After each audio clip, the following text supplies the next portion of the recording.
Welcome to Gentlemen of Verona.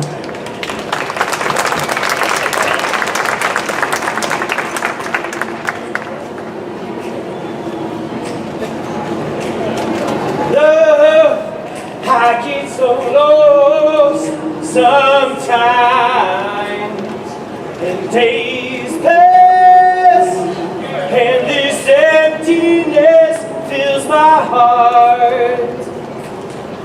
When I want to run away, I drive off in my car. But whichever way I go, I come back to the place you are. All my instincts, they return, and the grand facade so soon will burn. Without a noise, without my pride, I reach out from the inside. In your eyes, the light, the heat. In your eyes, I am complete. In your eyes, I see a door. In your eyes, 1,000 churches. In your eyes, the resolution. In your eyes, of all the foolish. In your eyes, oh, I wanna be that in your eyes. I wanna touch the light, the heat I see in your eyes.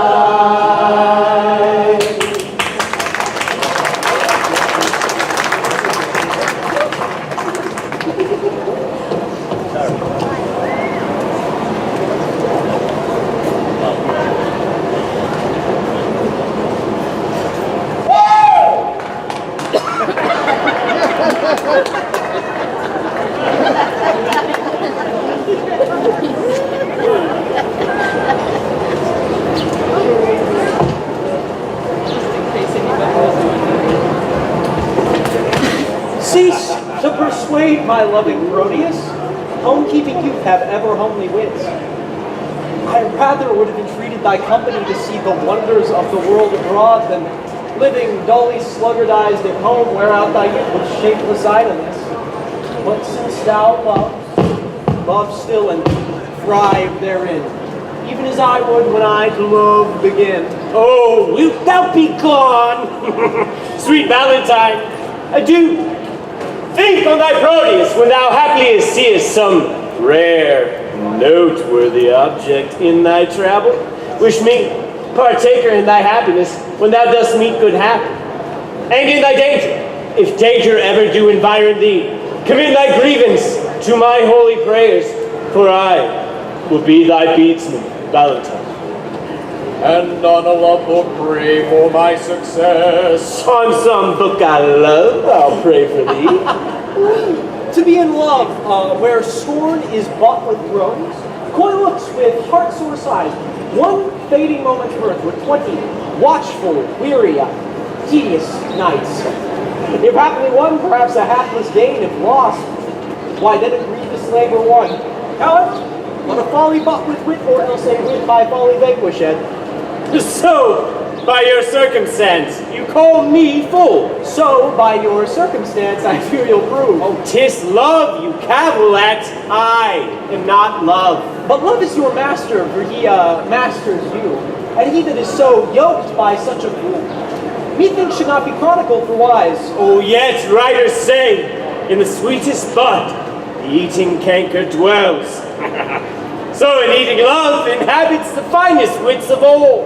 Wherefore waste thy time to counsel thee, that art already a votary of all fond desire. Once again, adieu.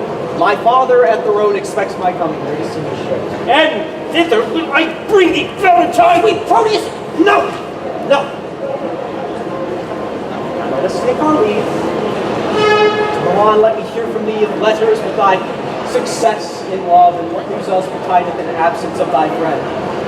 Likewise, we visit thee with mine. Oh, happiness chance to thee, Milan. As much to you and home. And so farewell. He after honor hunts, I after love.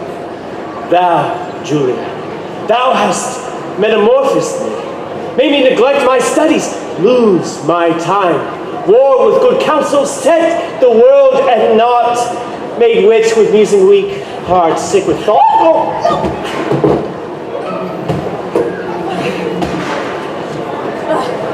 Sir Proteus save you.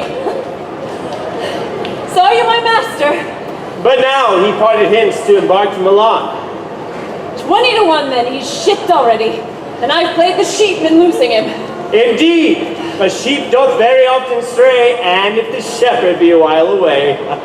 You conclude my master is a shepherd then, and I a sheep? I do. The shepherd seeks the sheep, but not the sheep the shepherd. But I seek my master, and my master seeks not me, therefore I have no sheep. The sheep for fodder follows the shepherd. The shepherd for food follows not the sheep. Thou for thy wages followest thy master. Thy master for wages follows not thee. Therefore thou art a sheep.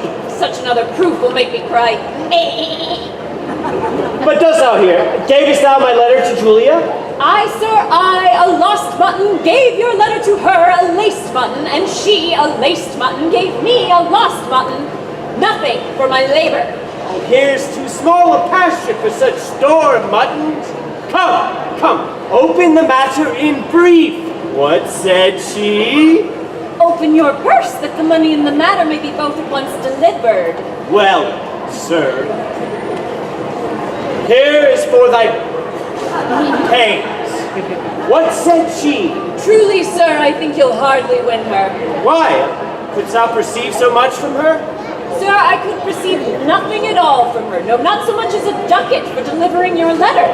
And being so hard to me that brought your mind, I fear she'll prove as hard to you in telling your mind. Give her no tokens but stones, for she's as hard as steel. What said she? Nothing? No, not so much as a take this for thy pains. To testify your bounty, I think, you have tested me, in requite whereof, henceforth, carry your letters yourself. And so, I commend you to my master. I must go find some better messenger. I fear Julia would not deign my lines, receiving them from such a worthless post.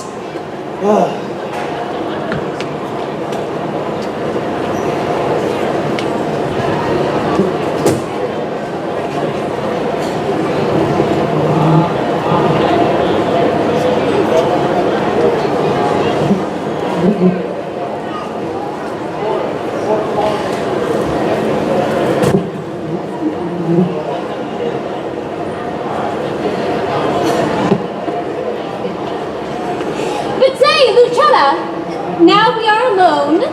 Wouldst thou then counsel me to fall in love? Aye, madam, so you stumble not unheedfully. What thinkest thou of the rich Mercatio? Well of his wealth, but of himself so-so. What thinkest thou of the gentle Proteus? Lord, to see what folly reigns in us. No! What means this passion at his name? Pardon, dear madam, 'tis a passing shame that I, unworthy body as I am, should censure thus on lovely gentlemen. Why not on Proteus as of all the rest? Then thus, of many good, I think him best. Your reason? I have no other but a woman's reason. I think him so because I think him so. And wouldst thou have me cast my love on him? Aye, if you thought your love not cast away. His little speaking shows his love but small. Fire that's closest kept burns most of all. They do not love that do not show their love. Oh, they love least that let men know their love. Ugh, I would I knew his mind. Peruse this paper, madam. To Julia, say from whom? That the contents will show. Say, who gave it thee? Valentine's page, and sent, I think, from Proteus. He would have given it you, but I, being in the way, did in your name receive it. Pardon the fault, I pray. Now by my modesty a goodly broker. Dare you presume to harbor wanton minds, to whisper and conspire against my youth? To plead for love deserves more fee than hate. Will ye be gone? That you may ruminate.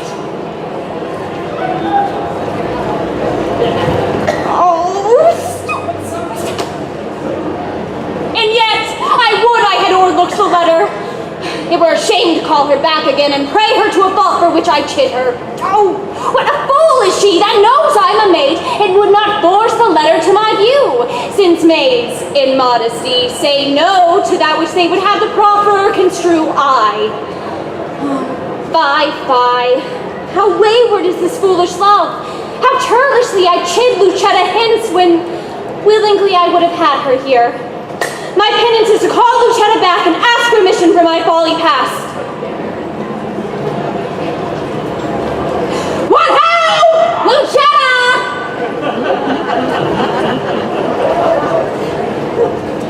What would your ladyship? Is it near dinner time? I would it were, that you might kill your stomach on your meat, and not upon your maid.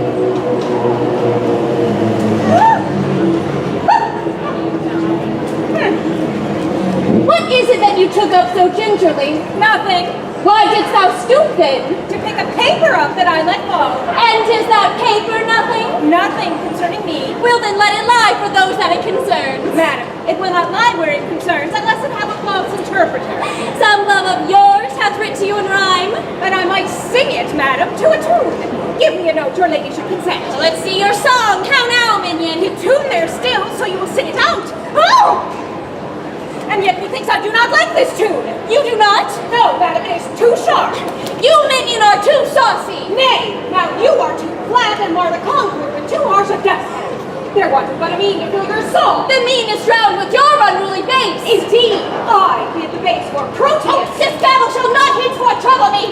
Here is a coil with protestation. Go! Get to God and let the papers lie. You would be fingering them to anger me. She makes it strange, but she would be best pleased to be so angered with another letter.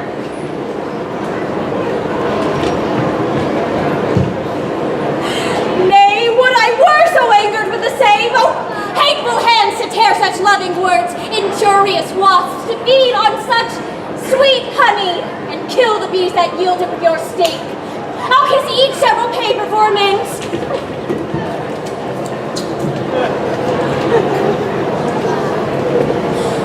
Look, here is writ, kind Julia, oh, unkind Julia. And here is writ, love wounded Proteus, oh, poor wounded name. My bosom is a bed shall lodge thee till thy wound be thoroughly healed. And thus I search it with a sovereign kiss. Oh, but twice or thrice was Proteus written down. Behold, good wind, blow not a word away till I found each letter in the letter.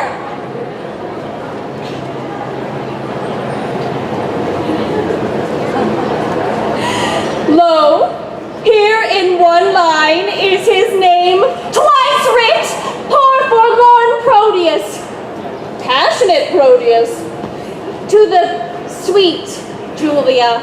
That I will tear away. And yet, I will not sit so prettily he couples it to his complaining names. Thus will I fold it, one on another. Now kiss, embrace, contend, do what you will. Madam, dinner is ready if your father stays. Well, let us go. What? Shall these papers lie like telltales here? If you respect them, best to take them up. Nay, I was taken up for laying them down. If here they shall not lie for catching cold. I see you have a month's mind to them. Aye, madam. You may say what sights you see. I see things too, although you judge I wink. Oh, come, come. Will it please you go?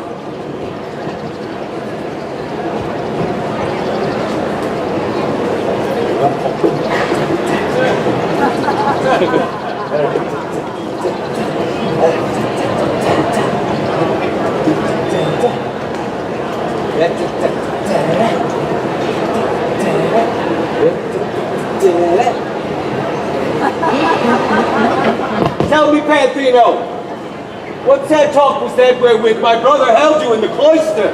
Was of his nephew Proteus, your son. Why, what of him? He wondered that your lordship would suffer him to spend his youth at home, and did request me to importune you to let him spend his time no more, knowing which would be a great impeachment of his age, having known no travel in his youth. I have considered well his loss of time, and how he cannot be a perfect man, not being tried and tutored in the world. Then tell me, whither were I best to send him? I think your lordship is not ignorant how his companion, youthful Valentine, attends the emperor in his royal court. I know it well. To our good, I think your lordship sent him thither.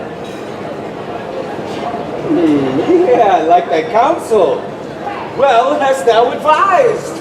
And that thou mayest perceive how well I like it, the execution of it shall make known. Even with the speediest expedition, I shall send him to the emperor's court. Tomorrow, may it please you, Don Alfonso with other gentlemen of good esteem are journeying there to salute the emperor and commend their service to his will. In good company, and with them shall Proteus go, and in good time. Oh, now we will break with him. Sweet love, sweet lines, sweet life. Here is her hand, the agent of her heart. Oh, that our fathers would applaud our loves to seal our happiness with their consent. Come out. What letter do you read there? May it please your lordship, 'tis a word or two of commendations sent from Valentine, delivered by a friend that came from it. Lend me the letter, let me see what news. There is no news, my lord, but that he writes how happily he lives, how well beloved and daily graced by the emperor, wishing me with him partner of his fortune. And how stand you affected to his wish? As one relying on your lordship's will, and not depending on his friendly wish. My will is something sordid with his wish. I am resolved that thou shalt spend some time with Valentine in the emperor's court. Tomorrow, be in readiness to go, excuse it not, for I am peremptory. My lord, I cannot be so soon provided. Please you, deliberate a day or two. Look! What thou want'st shall be sent after thee. No more of stay. Tomorrow thou must go. Hey, huh? Good boy.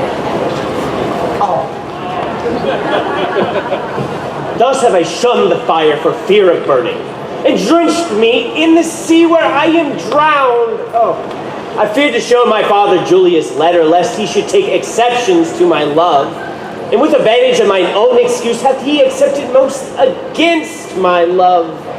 Oh, how this spring of love resembleth the uncertain glory of an April day, which now shows all the beauty of the sun, and by a cloud takes all away. Sir Proteus, your father calls for you, and he is in haste, therefore I pray you go. Why, this it is, my heart accords thereto. And yet 1,000 times it answers no.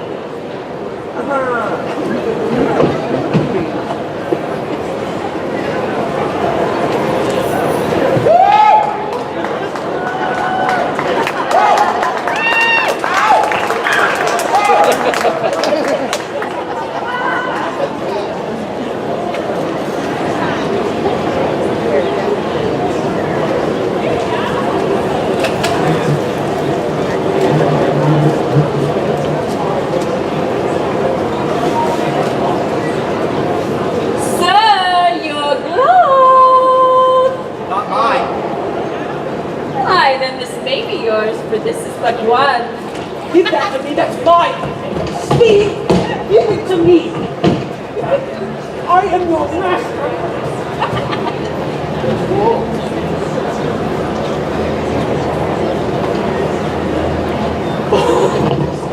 Sweet ornament that decks a thing divine. Sylvia! Sylvia! Madam Sylvia! Madam Sylvia! How now, Sirrah? not within hearing, sir. Why, sir, who made you call her? Well, your worship, sir, or else I mistook. Oh, go to, sir. But you know, my Lady Sylvia? She that your worship loves. How know you that I am in love? Mary, by these special marks. First, you have learned, like Sir Proteus, to reef your arms like a malcontent, to relish your love song like a robin redbreast, to walk alone like one that had the pestilence, to weep like a young wench that had buried her grandam, to fast like one that takes diet. You were wont, when you laughed, to crow like a cock, when you walked, to walk like one of the lions. When you fasted, it was presently after dinner, and when you looked sadly, it was for want of money. And now you are metamorphosed with a mistress, that when I look on you, I can hardly think you my master. And are all these things perceived in me? They are all perceived within ye. But tell me, do you know my Lady Sylvia? Oh, she that you gaze on so as she sits at supper. Hast thou noticed that? Even she, I mean. Why, sir, I know her not. Dost thou know her from my gazing, and yet thou knowest her not? Is she not hard-favored, sir? Not so fair, boy, as well-favored. I account of her beauty. You never saw her since she was deformed. How long has she been deformed? Ever since you loved her. I have loved her ever since I saw her, and still I see her beautiful. If you love her, you cannot see her. Why? Because love is blind! Oh, that you had mine eyes. Or your own eyes had the lights they were wont to have when you chided Sir Proteus for going unguarded. In conclusion, I stand affected to her. Oh, I would you were set so your affection would cease. Last night, she enjoined me to write some lines to one that she loves. Oh, and have you? I have. Are they not lamely writ? Not so, boy, but as well as I can do them. Here she comes. Oh, excellent motion, oh, exceeding puppets. Now we will interpret to her. Madam and mistress, 1,000 good morrows. Oh, give ye good even. Here's a million of manners. Sir Valentine and servant to you 2,000. He should give her interest, and she gives it him. As you enjoin me, I have writ this secret letter to the nameless friend of yours, which I was much unwilling to proceed in, but for my duty to your ladyship. I thank you, gentle servant. 'Tis very clerkly done. Now, trust me, madam, it came hardly off. For being ignorant to whom it goes, I writ at random, very doubtfully. Perchance you think too much of so much pain. No, madam, so instead I will write, please you command, 1,000 times as much, and yet... A pretty period. Well, I guess the sequel. And yet I will not name it. And yet I care not. And yet, take this again. And yet I thank you, meaning henceforth to trouble you no more. And yet you will, and yet another yet. What means, your ladyship? Do you not like it? Yes, the lines are very quaintly writ, but since unwillingly, take them again. Nay, take them. But, madam, they are for you. Aye, you writ them, sir, at my request, but I will none of them. They are for you. I would have had them writ more movingly. Please you, I'll write your ladyship another. And when it's writ, for my sake, read it over. And if it please you, so. And if not, why so? And if it please me, madam, why what then? Why, if it please you, take it for your labor. And so good morrow, servants. Oh, excellent device! Was there ever heard a better, that my master, being scribe, to himself should write the letter?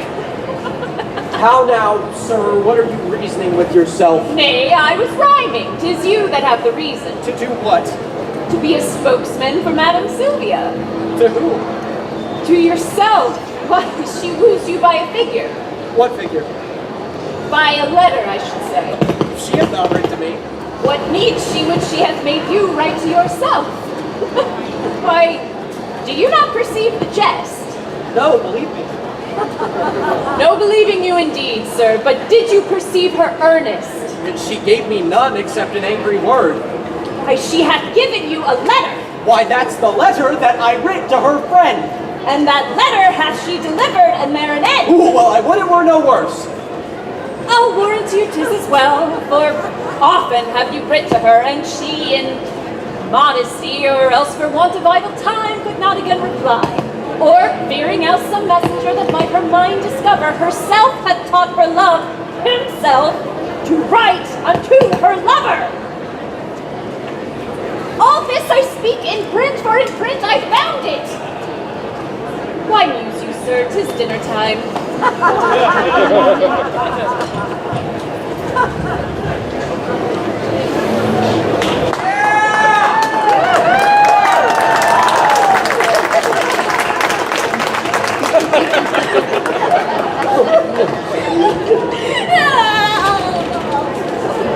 Have patience, gentle Julia. I must, there is no remedy. When possibly I can, I will return. If you turn not, you will return the sooner. Keep this remembrance, for thy Julia's sake. Why then, we'll make exchange. Here, take you this. And seal the bargain with a holy kiss.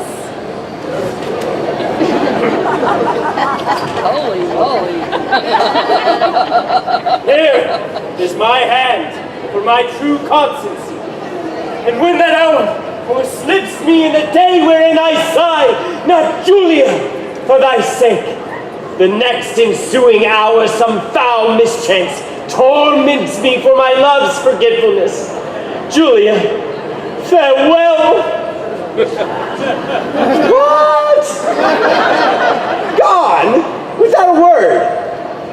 Aye, so true love should do. It cannot speak, for truth hath better deeds and words to grace it. Julia. Sir Proteus, you are stayed for... Go! I come. I come. Alas, this parting strikes poor lovers dumb.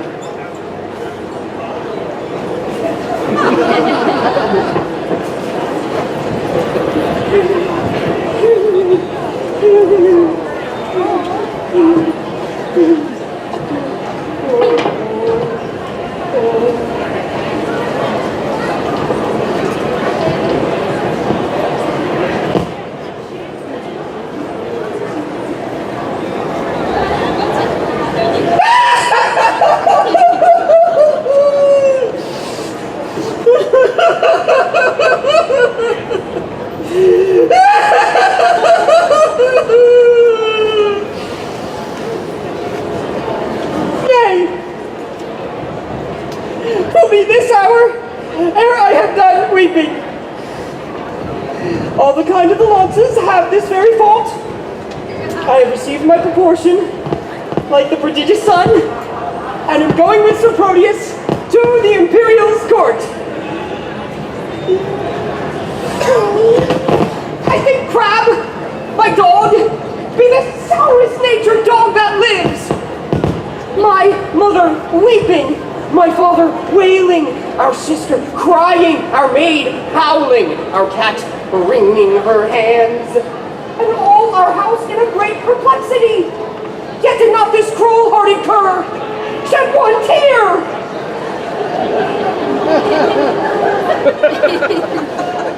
She is a stone, a very pebble stone, and has no more pity in her than a dog. Why, my granddam, having no eyes, look you, wept herself blind at my parting. Nay, I'll show you the manner of it. This shoe is my father. No, this left shoe is my father. No, this left shoe is my mother. Nay, that cannot be so neither. Yes, it is so, it is so. It hath the worser soul. This shoe, with the hole in it, is my mother, and this my father, a vengeance on it, here it is. Now, sit. Huh?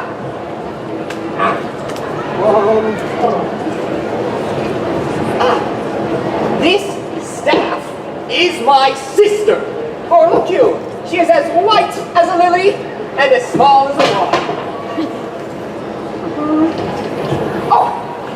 that is Nan, our maid. I am the dog. No, the dog is herself and I am the dog. Oh, the dog is me and I am myself. Now, come I to my father. Father, your blessing. Should not the shoe speak a word for weeping? Now, should I kiss my father? He weeps on! Now come I to my mother. Oh, that she could speak now like a woodwoman. Well, I kiss her. Ugh. There it is. There's my mother's breath up and down. Now, come I to my sister. Mark the moan she makes.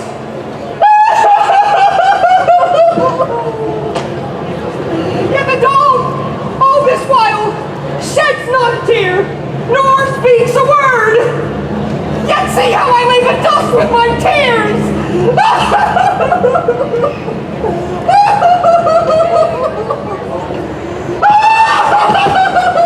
Once!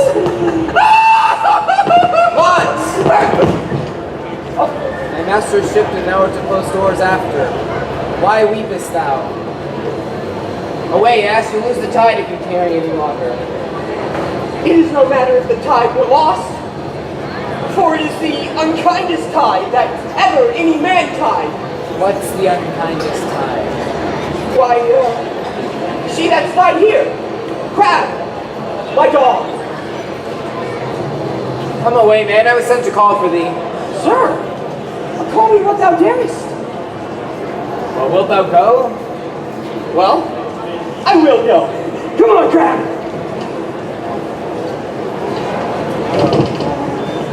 Come on, come on.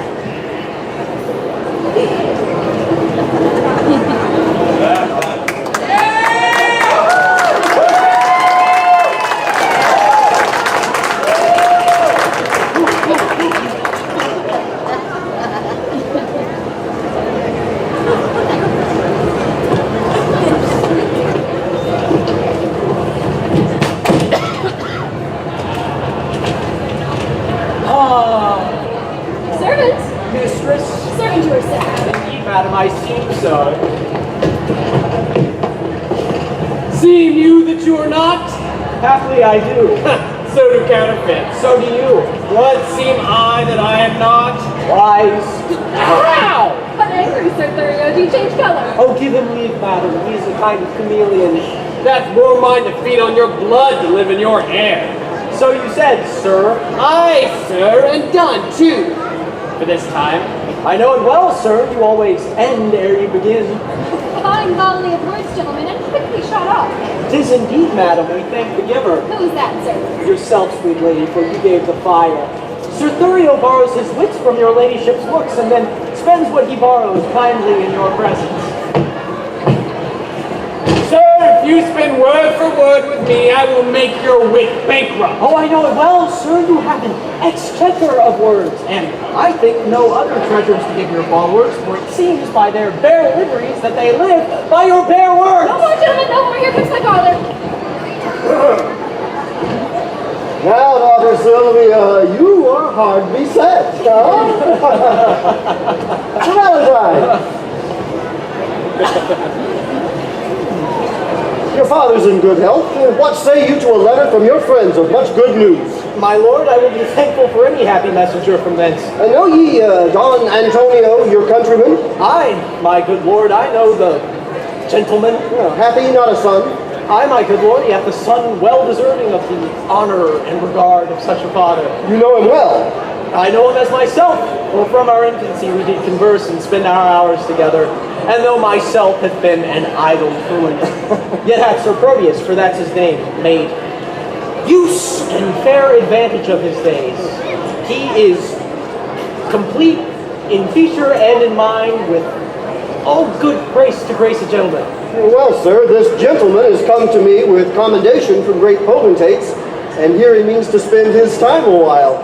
I think 'tis no unwelcome news to you. Had I wished to think it had been he, sir. I will send him hither to you presently, huh? Oh!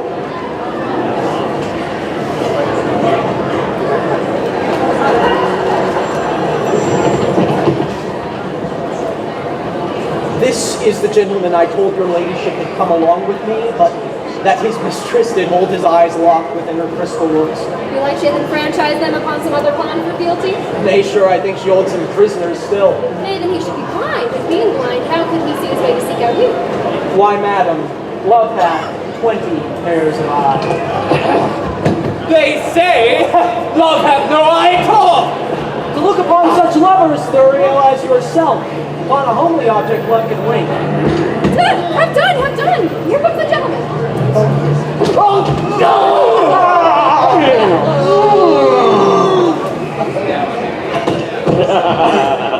Welcome, dear Proteus.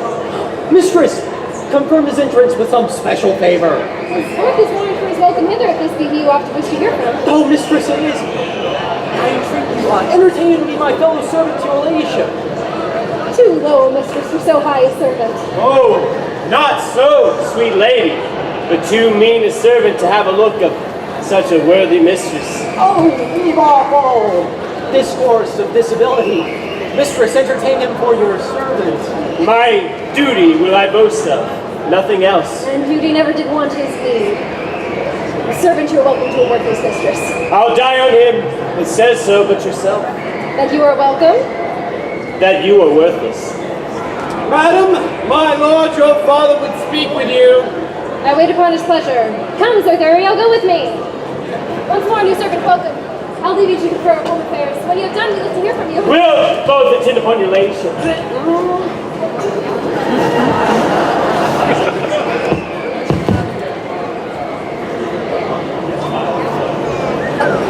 Now tell me, how do all for whence you came? Your friends are well and have been much commended. And how do yours? I left them all in health. How thrives your lady? How goes your love? My tales of love were wont to weary. I know you join not in a love discourse. Aye, Proteus, but that life's altered now. I have done penance for condemning love. Oh, gentle Proteus loves a mighty lord, and hath so humbled me as I confess there is no woe to his correction, nor to his service no such joy on earth. Now no discourse except it be of love. Now I can break my fast, dine, sup, and sleep upon the very naked name of love. Enough.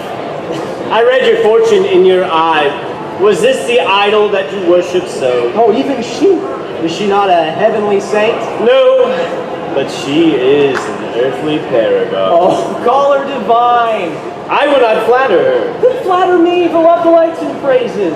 When I was sick, you gave me bitter pills, and I must minister the like to you. Then speak the truth by her. If she be not divine, yet let her be a principality, sovereign to all the creatures on the earth. Except my mistress. Sweet, accept not any, except thou wilt accept against my own. Have I not reason to prefer mine own? Pardon me, Proteus. All I can is nothing to she whose worthies make other worthies nothing. She is alone. Then let her alone. Why, man, not for the world. She is mine own. And I, as rich in having such a jewel, forgive me that I do not dream on thee, for thou seest I do dote upon my love. My foolish rival that her father likes only for his possessions that are so huge, is gone with her along, and I must after. For love, thou knowest, is full of jealousy. But she loves you. Aye, and we are betrothed. Nay, more, our marriage hour, with all the cunning manner of our plot determined of, how I must climb her window with the ladder made of cords, all the means plotted and agreed upon for my happiness. Gentle Proteus, go with me to my chamber, and these affairs to aid me with thy counsel. Go on before. I shall inquire you forth. I must unto the road to disembark some necessaries that I needs must use, and then I'll presently attend to you. Wilt thou make haste? I will. Yeah. Even as one heat another heat expels, or as one nail by strength drives out another, so the remembrance of my former love is by a newer object quite forgotten. Is it mine or Valentine's praise, her true perfection, or my false transgression that makes me reasonless to reason thus. Oh, she is fair. And so is Julia that I love. That I did love.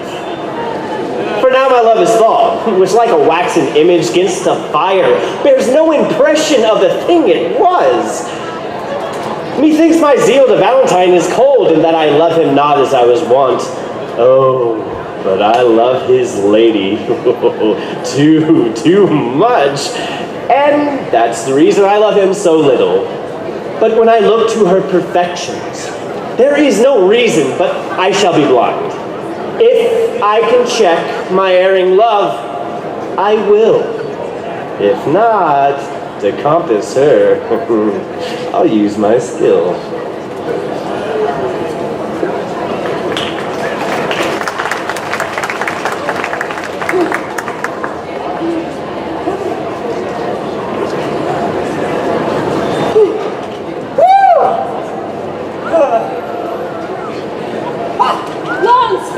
Honesty, welcome to Milan. Oh, forswear not thyself, sweet youth, for I am not welcome.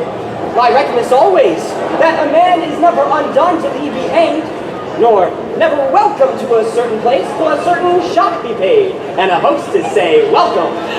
Come on, you madcap, I'll to the alehouse with you presently, where for one shot of 5 pence thou shalt have 5,000 welcomes. What, sirrah? How did thy master part with Madam Julia? Mary, after they closed in earnest, they parted very fairly in jest. But shall she marry him? No. Now then, shall he marry her? No, neither. What are they broken? No, they're both as whole as a fish. But tell me true, will it be a match? Ask my daughter. If she say aye, it will. If she say no, it will. If she shake her tail and say nothing, it will. The conclusion is then that it will. Thou shalt never get such a secret from me, but by a parable. 'Tis well that I get it so, but God, how sayest thou that my master is become a notable lover? I never knew him otherwise. No, I tell thee, my master is become a lover. Why? I tell thee, I care though he not burn himself in love. If thou wilt, go with me to the alehouse.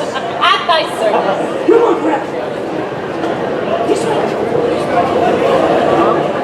This way. Come on.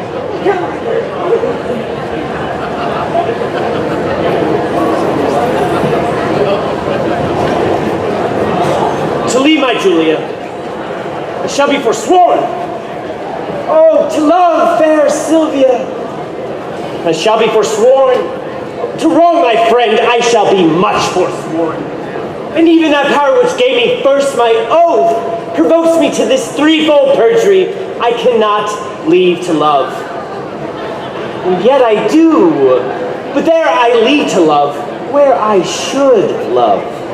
Julia I lose. Valentine I lose. If I keep them, I needs must lose myself. I'll forget that Julia is alive, remembering that my love to her is dead. And Valentine, I'll hold an enemy, aiming at Sylvia as a sweeter friend. I cannot now prove constant to myself without some treachery used to Valentine. This night, he meaneth with a corded ladder to climb celestial Sylvia's chamber window, myself in counsel, his competitor.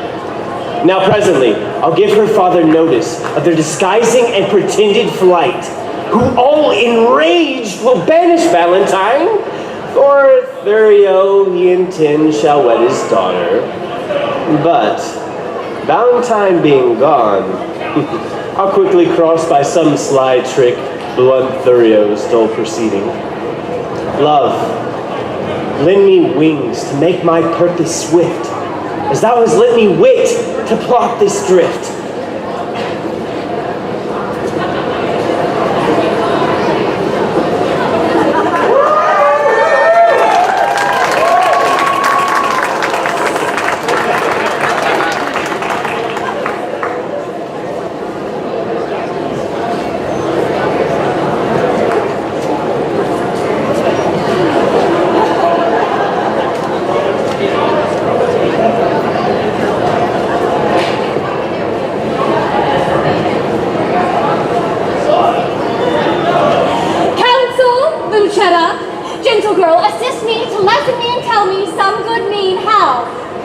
my honor, I may undertake a journey to my loving Proteus. Alas, the way is wearisome and long.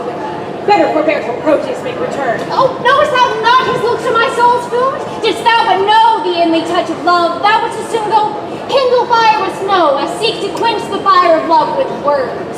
I do not seek to quench your love's hot fire, but qualify the fire's extreme rage, lest it should burn above the bounds of reason. The more thou dammest it up, the more it burns. Then let me go and hinder not my course. I'll be as patient as a gentle stream, and make a pastime of each weary step, till the last step have brought me to my love. But in what habit will you go along? Not like a woman, for I would prevent the loose encounters of lascivious men. Gentle Lucetta, fit me with such weeds as may be seen some well-reputed page.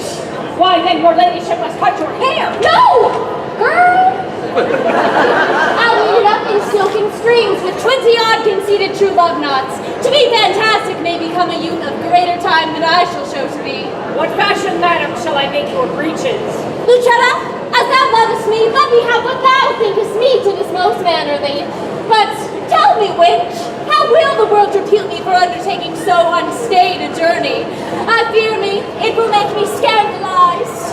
If you think so, then stay at home and go not. Nay, that I will not. Then never dream on infamy, but go. If Proteus like your journey when you come, no matter who's displeased when you are gone. I fear me he will scarce be pleased withal. That is the least, Lucetta, of my fears. 1,000 oaths, an ocean of his tears, and instances of infinite of love pour into me welcome to my Proteus. All these are servants to deceitful men. Base men that use them to so base effect, but truer stars to govern Proteus' birth. His words are bonds, his oaths are oracles. His love sincere, his thoughts immaculate. His tears, pure messengers sent from his heart. His heart, as far from fraud as heaven from earth. Pray heaven he prove so when you come to him. Now, as thou lovest me, do him not that wrong to bear a hard opinion of his truth. Only deserve my love by loving him, and presently go with me to my chamber to take a note of what I stand in need of. Come, answer not but to it presently. I am impatient of my tarriance.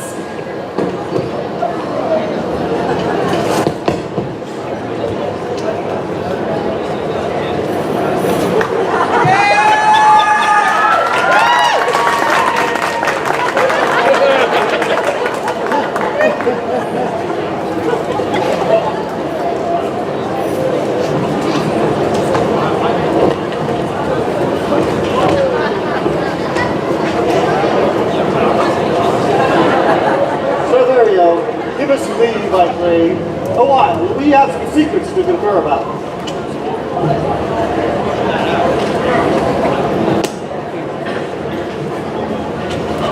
Now tell me, Proteus, what's your will with me? My gracious lord, that which I would discover, the law of friendship bids me to conceal. But when I call to mind your gracious favors, done to me, undeserving as I am, my duty pricks me on to utter that which else no worldly good should draw from me. No, worthy prince. Sir Valentine, my friend, this night intends to steal away your daughter.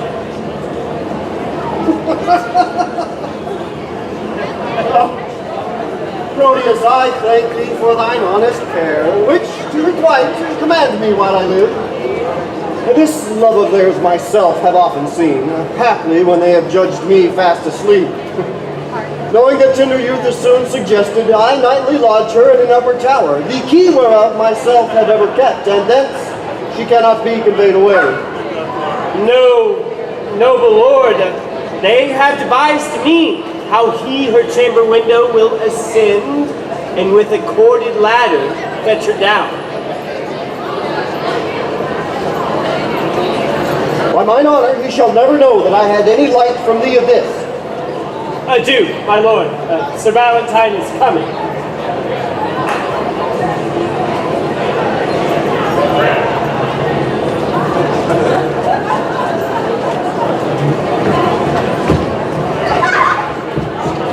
Sir Valentine! Whither away, away so fast? There is a messenger that stays in town to bear my letters to my friends, and I'm going to deliver them. Oh, be they of much import? Oh, the tenor of them doth but signify my health and happy being at your court. Oh, nay, then, no matter. Stay with me a while.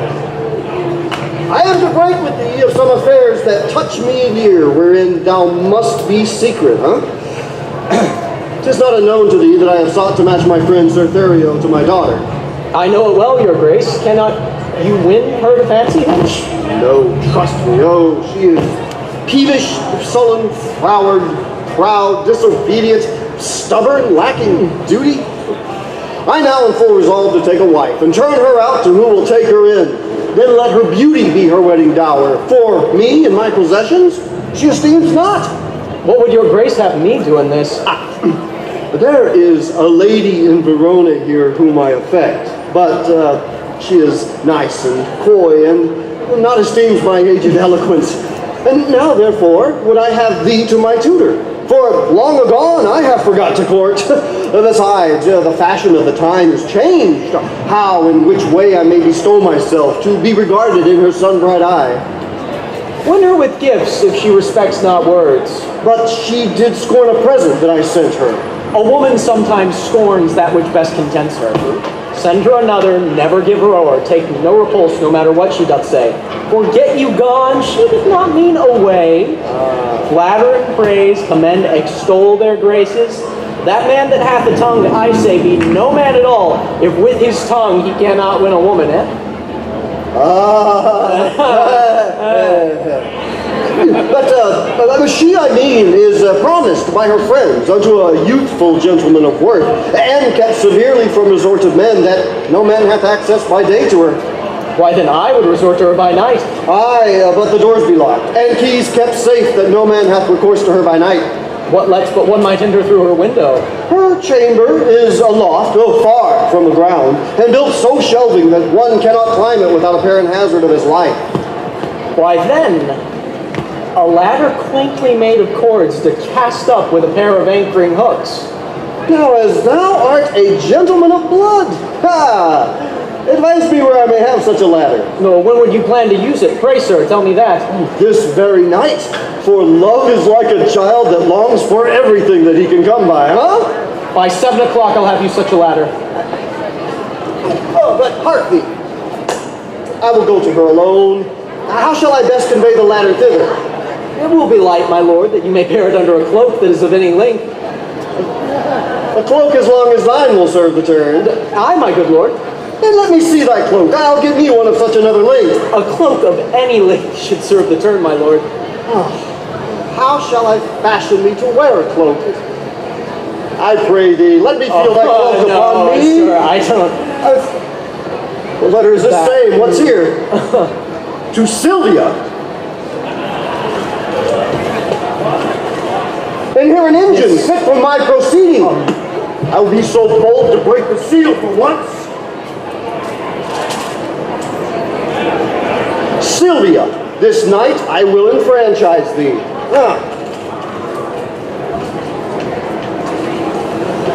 So, and here's the ladder for the purpose, huh? Oh, space intruder!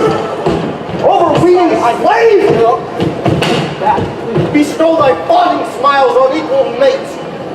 If thou linger in my territories longer than swiftest expedition will give thee time to leave our royal court, by heaven, my wrath shall far exceed the love I ever bore my daughter, or thyself. Be gone.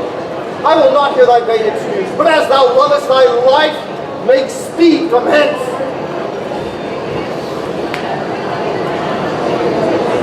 And why not death, rather than living torment? To die is to be banished from myself, and Sylvia is myself. Banished from her is self from self, a deadly banishment. I fly not death to fly its deadly doom. Tarry I here, I but attend on death, but fly I hence, I fly away from life. Run, boy! Run, run, and seek him out. So ho, so ho! What seest thou? Here we go to find. There's not a hair on his head, but 'tis a Valentine. Oh, Sira, I say forbear. Friend, Valentine, a word. My ears are stopped and cannot hear good news. Too much of bad hath already possessed them. Then in dumb silence will I bury mine, for they are harsh, untunable, and bad. Is Sylvia dead? No, Valentine. No Valentine, indeed, for sacred Sylvia. Hath she forsworn me? No, Valentine. No Valentine, if Sylvia hath forsworn me. What is your news? Sir, there is a proclamation that you are vanished. That thou art banished. Oh. That's the news. From hence, from Sylvia, and from me, thy friend. I have fed upon this woe already, and now excess of it will make me surfeit. Doth Sylvia know that I am banished? Aye, and she hath offered to the doom within, upon her knees, her humble self. Another bended knees, pure hands held up, sad sighs, deep groans, or silver shedding tears could penetrate her uncompassionate sire. But Valentine, if he be taken, must die. Besides, her intercession shaped him so when she for thy repeal was suppliant, that to close prison he commanded her, with many bitter threats abiding there. No more. Unless the next word that thou speakst have some malignant power upon my life. If so, I pray thee, breathe it in my ear as ending after my endless dolor. Cease to lament for that thou canst not help. Come, I'll convey thee through the city gate, and ere I part with thee, confer at large all that may concern thy love affairs. As thou lovest Sylvia, though not for thyself, regard thy danger, and along with me. I pray thee, Launce, and if thou seest my speed, bid him make haste to the north gate. Go, Sira, find him out. Come, Valentine. My dearest Sylvia, hapless Valentine!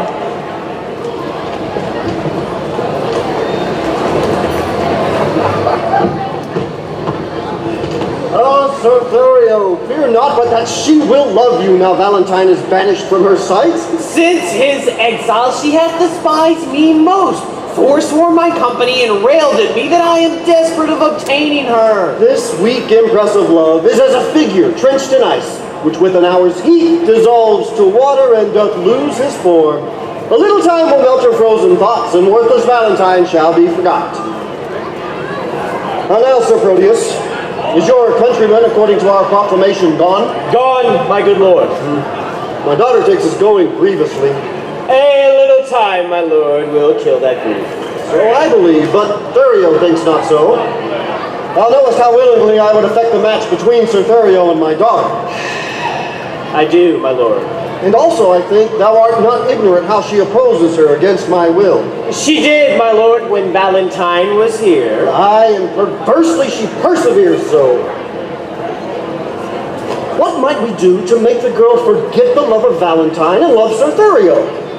The best way is to slander Valentine with falsehood, cowardice, and poor descent. 3 things women highly hold in hate. Aye, but she'll think that it is spoken hate.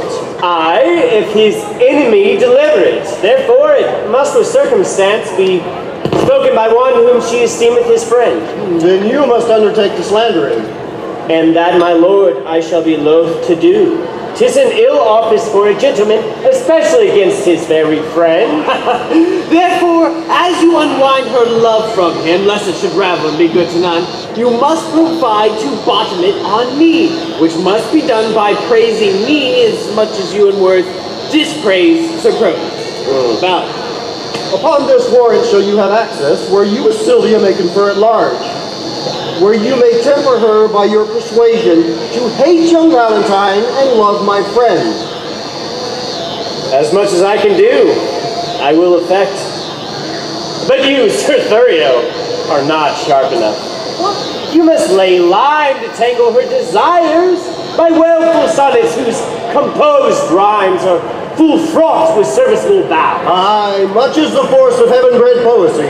Say that upon the altar of her beauty, you sacrifice your tears, your sighs, your heart. Write till your ink be dry, and with your tears moist it again, and frame some feeling line that may discover such integrity.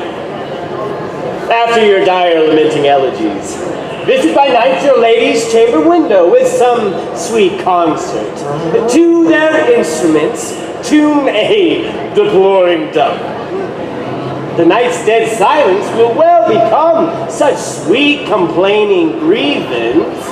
This or else nothing will inherit her. And thy advice this night I will put into practice. About it, gentlemen? We'll wait upon your grace until after supper, and afterward determine our proceedings. Even now about it, I will pardon you.